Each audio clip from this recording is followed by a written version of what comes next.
JEE advance లో సంచలన ఫలితాలతో మరోసారి తన ఆధిపత్యాన్ని చాటింది Shri Chaitanya. South India number 1 గా ఆల్ ఇండియా ఓపెన్ కేటగిరీలో 4, 9, 10 ర్యాంకులతో ముందంజలో శ్రీ చైతన్య.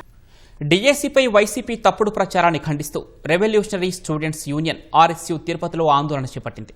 తిరుపతి సబ్ కలెక్టర్ కార్యాలయం వద్ద నిరసన కార్యక్రమం నిర్వహించింది. 5 ఏళ్లలో ఒక్క టీచర్ పోస్టు భర్తీ చేయని వైసీపీ ఇప్పుడు కష్టపడి ఉద్యోగాలు సాధించిన వారిని ఇబ్బంది పెట్టేలా వ్యవహరిస్తోందని మండిపడ్డారు. ఇప్పటికైనా వైసీపీ తీరు మార్చుకోకుంటే తగిన బుద్ధి చెబుతామని హెచ్చరించారు.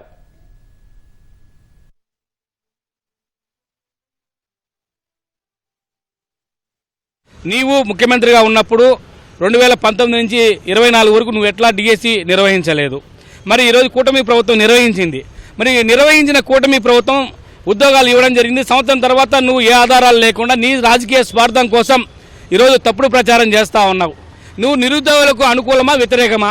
రాజకీయంగా మీకు తెలుగుదేశం పార్టీకి కూటమి ప్రభుత్వం ఉంటే మీరు చూసుకోండి తప్ప నిరుద్యోగుల జీవితాలతో ఆడుకోవద్దని చెప్పి నేను జగన్మోహన్ రెడ్డిని హెచ్చరిస్తా ఉన్నాను. ఇలాగే మీ పద్ధతి ఉంటే 2029లో కూడా 0.11 ఉన్నాయి. ఇప్పుడు 2029లో మీకు 0 వస్తాయని చెప్పి హెచ్చరిస్తా ఉన్నాను. తప్పుడు ప్రచారాలు, అసలు డబ్బులకి సీట్లు అమ్ముకున్నారని ఒక రకంగా, అలాగే లంచాలు తీసుకున్నారని ఒక్కరినైనా రుజువు నిరూపించగలుగుతున్నారా? రుజువు నిరూపించిన ఆవిడ ఎవరైతే నేను విజయనగరంలో ఆ కలెక్టరేట్ వద్ద రుజువుకని చెప్పి ఒక ఆవిడని తీసుకొచ్చారు. ఆవిడ ఒక టీ షాప్ పెట్టుకున్న ఆవిడ. టీ షాప్ పెట్టుకున్న ఒక ఆవిడ్ని మీరు ఎంతో కొంత డబ్బులు ఇచ్చి కొనుక్కొని తీసుకొని వచ్చి ఉద్యోగం రాలేదని తప్పుడు ప్రచారం చేపిస్తున్నారు. నాతో పాటు విజయనగరం జిల్లా వస్తే నేను రుజువు చేయిస్తాను ఆవిడ ఇల్లు ఎక్కడుందో ఏంటనేది.